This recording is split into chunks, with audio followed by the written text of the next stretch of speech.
Me 2 armë të gjata AK-47 dhe 100 fishek, Mahmut Hoxha i tentonte t'ia merrte jetën 3 djemve të familjes Gashi. Hoxha e akuzohej për vrasjet e mbetur në tentativë për sulmin e 17 tetorit 2025 në Pejë. Sipas aktakuzës së prokurisë themelore në Pejë, gjithçka ndodhi pak minuta pasi që në gjykatën themelore të Pejës ishte shpallur aktgjykimi ndaj Basre Agran dhe Bahri Gashit, të akuzuar për vrasjen e vëllait të pandehurit Mahmut Hoxhait. 3 vëllezërit ishin dënuar me nga 4 vjet burg për lëndim të rënd trupor. Rreth orës 16 ata dolën nga qendra paraburgimit në Pejë dhe hipen në vetur bashkë me të dëmtuarin e 4. Por në parking para tyre u shfaq Mahmut Hoxhaj. I armatosur me 2 armë të gjata, ai fillonte të shtinte në drejtim të tyre. Sipas aktakuzës së prokurisë themelore në Pejë, gjatë shtënave, njëra nga armët Hoxhajt i ra nga duart, ndërsa vazhdoi të qëllonte me armën e dytë, derisa dhe ajo ju bllokua. Kur u kthye për ta marrë armën e parë në vendin e ngjarjes, arritën zyrtarët e policisë së Kosovës dhe ai u dorëzua.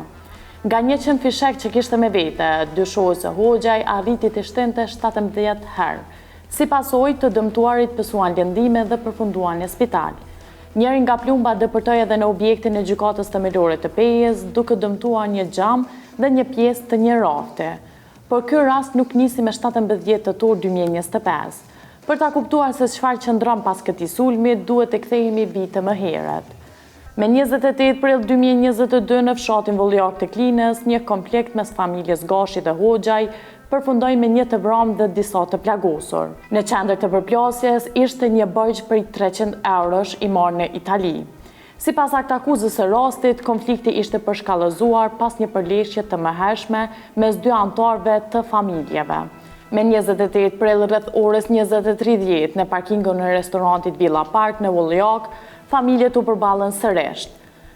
Përleshja përfundoi me përdorim armësh dhe dhunë fizike. Si pasojë mbeti i vrarë Fazli Hoxhaj, vëllai Mahmut Hoxhajt, ndërsa disa persona të tjerë u plagosën. Për këtë rast, të akuzuarit nga familja Gashi u përballën me akuzë për vrasje të rënë në bashkëkryer, vrasje në tentativë dhe mbajtje të paautorizuar të armëve.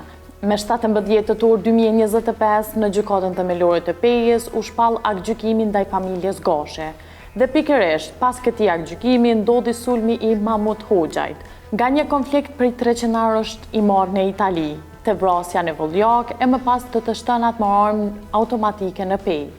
Tash Mahmut Hoxhaj përballet me akuzë për vrasje të mbetur në tentativë dhe armbajtje pa leje.